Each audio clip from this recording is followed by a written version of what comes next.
नमस्कार दोस्तों, स्वागत है आपका आज के मुख्य समाचारों में। जी हां दोस्तों, आपको यहां पर देखने को मिलेंगी आज की बड़ी खबरें, मुख्य समाचार, ब्रेकिंग न्यूज अपडेट्स के रूप में। तो चलिए दोस्तों, जान लेते हैं आज की पहली बड़ी खबर।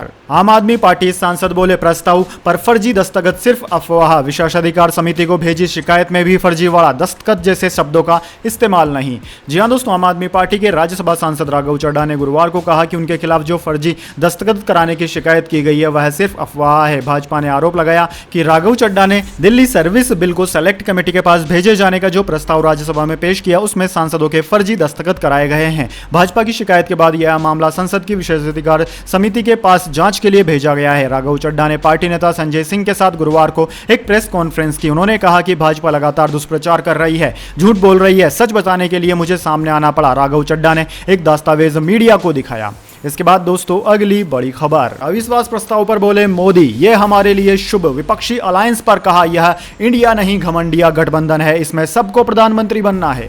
जी हां दोस्तों, संसद में अविश्वास प्रस्ताव पर बहस के तीसरे दिन प्रधानमंत्री नरेंद्र मोदी जवाब दे रहे हैं। पीएम मोदी ने कहा कि यह इंडिया गठबंधन घमंडिया गठबंधन है, यहां सभी को प्रधानमंत्री बनना है। दोस्तों 2018 में जब अविश्वास प्रस्ताव आया था तब हम ज्यादा सीटें जीते थे, अब 2024 में रिकॉर्ड तोड़ जीत होगी। अविश्वास प्रस्ताव पर चर्चा के बाद वोटिंग होगी। उधर दोस्तों मोदी के भाषण शुरू होने के 1 घंटे बाद विपक्षी दलों ने वी वांट मणिपुर के नारे लगाए। 90 मिनट बाद विपक्षी सांसद सदन से वॉकआउट कर गए। विपक्ष मणिपुर मुद्दे पर 26 जुलाई को केंद्र सरकार के खिलाफ अविश्वास प्रस्ताव लेकर आया था। अगले दिन यानी कि 27 जुलाई को लोकसभा अध्यक्ष ने विपक्ष के प्रस्ताव को स्वीकार कर लिया था। इसके बाद दोस्तों अगली बड़ी खबर, महिला पहलवानों के यौन उत्पीड़न के आरोपों पर कुछ नहीं बोली, अब फ्लाइंग किस विवाद पर महुआ मोइत्रा ने स्मृति ईरानी को घेरा। जी हां दोस्तों, फ्लाइंग किस विवाद पर गुरुवार को तृणमूल कांग्रेस की सांसद महुआ मोइत्रा ने कहा कि अब भारतीय जनता पार्टी के सांसद पर हमारी महिला पहलवानों के साथ यौन उत्पीड़न के आरोप लगे तब केंद्रीय मंत्री स्मृति ईरानी कुछ नहीं बोली और अब फ्लाइंग किस की बात कर रही है। बुधवार को स्मृति ईरानी ने कांग्रेस सांसद राहुल गांधी पर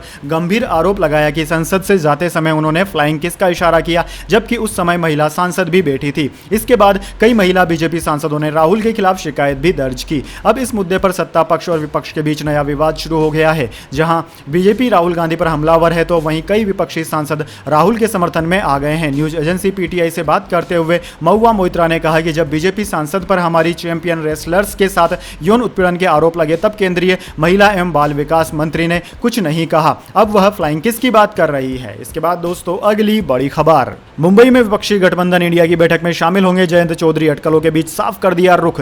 जी हां दोस्तों, राष्ट्रीय लोकदल आरएलडी के नेता जयंत चौधरी ने कहा है कि वह 31 अगस्त और 1 सितंबर को मुंबई में होने वाली विपक्षी गठबंधन इंडिया की बैठक में हिस्सा लेंगे। दरअसल जयंत चौधरी हाल ही में दिल्ली सेवा बिल पर राज्यसभा में मतदान में शामिल नहीं हुए थे। इसके बाद अटकलों का बाजार गर्म हो गया था। इतना ही नहीं, आरएलडी के सभी विधायकों की मुख्यमंत्री योगी के साथ हुई मीटिंग की एक तस्वीर भी इन कयासों को और हवा दे रही थी कि क्या सचमुच आरएलडी और बीजेपी के बीच कोई खिचड़ी पक रही है।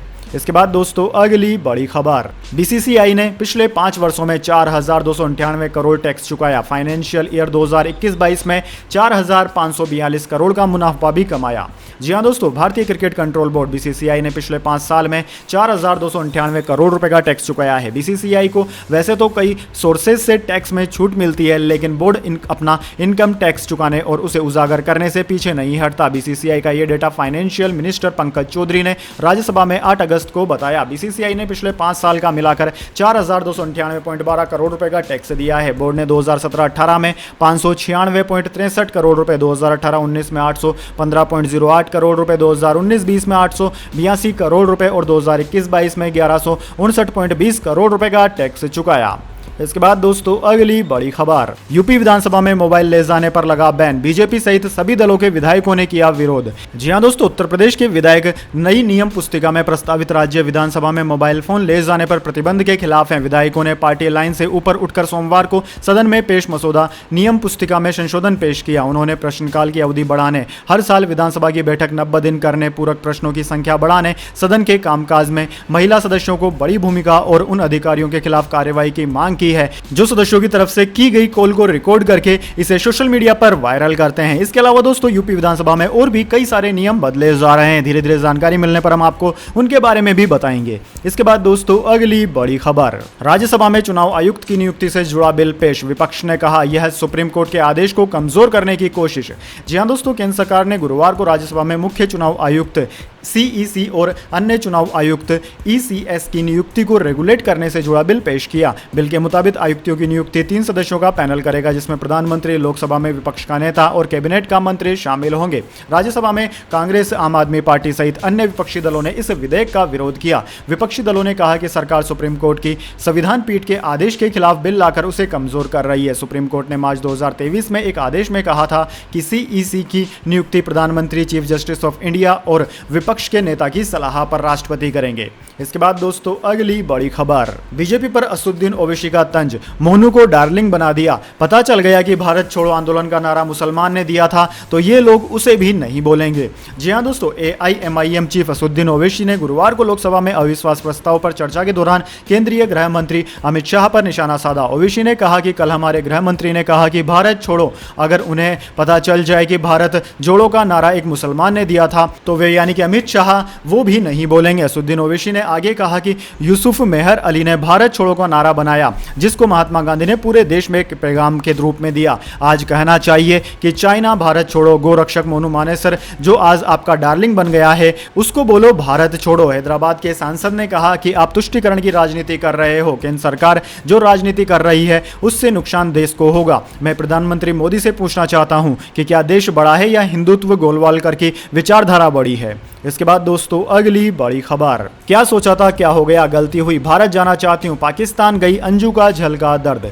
जी हां दोस्तों, अपने पति अरविंद को छोड़कर पाकिस्तान पहुंची अंजू इन दिनों दोनों मुल्कों भारत और पाकिस्तान में चर्चा का विषय बनी हुई है। अंजू ने पाकिस्तान पहुंचकर वहां इस्लाम धर्म अपनाकर अपने फेसबुक मित्र नसरुल्लाह से निगाह भी कर लिया, लेकिन अब उनका नजरिया धीरे धीरे बदलता हुआ दिख रहा है। अंजू अब भारत लौटने की इच्छा भी जाहिर करने लगी है। अंजू ने मीडिया से बात करते हुए कहा कि क्या सोचा था और क्या हो गया, जल्दबाजी में मुझसे भी गलती हुई है। उन्होंने कहा कि मैं मीडिया का सामना करना चाहती हूं, सवालों के जवाब भी देना चाहती हूं। अंजू ने हाल ही में बीबीसी को एक इंटरव्यू दिया। इस दौरान अंजू ने कहा कि वह भारत आना चाहती है। फोन पर दिए गए एक इंटरव्यू में अंजू ने कहा कि यहां सब कुछ पॉजिटिव है, सभी को पता ही है कि मैं किस प्लानिंग से आई थी, मगर क्या सोचा था और क्या हो गया, जल्दबाजी में कुछ न कुछ मुझसे भी गलती हो गई। यहाँ जो भी कुछ भी हुआ उससे वहाँ मेरी फैमिली को बहुत जलील किया गया, इससे मैं काफ़ी दुखी हूँ।